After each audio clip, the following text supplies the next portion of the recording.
Video preview. Come now, Alice. It's only a dream. It's not a dream, it's a memory. It's been more than 10 years since American McGee's Alice hit PCs, a cult classic that has sold more than 1 million copies. Alice is now back again, and on consoles this time around, in Alice Madness Returns. The story picks up 10 years after the events of the first game. You don't need to have played the first game to enjoy this one, however. But those who have will see the return of familiar characters and locations expressed in this beautifully crafted environment. Like its predecessor, Alice is an action game with platforming elements. The story is like a murder mystery, where Alice is trying to piece together her tragic past, where her parents and sister died in a fire 10 years ago.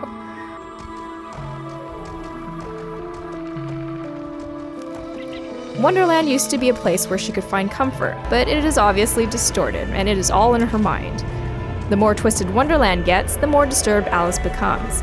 She'll travel back and forth between London and Wonderland several times throughout the game, but as you go on, you'll collect memories which will help jog her repressed memories.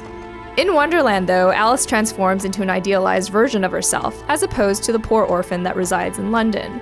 Here she's armed with her signature Vorpal Blade, which works well for quick melee strikes.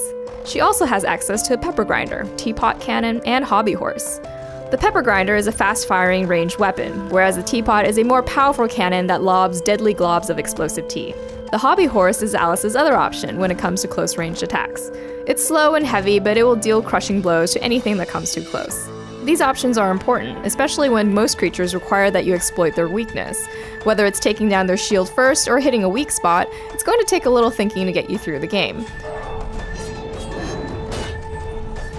Alice has the ability to triple jump and glide through the air, making it a breeze to float from one platform to the next.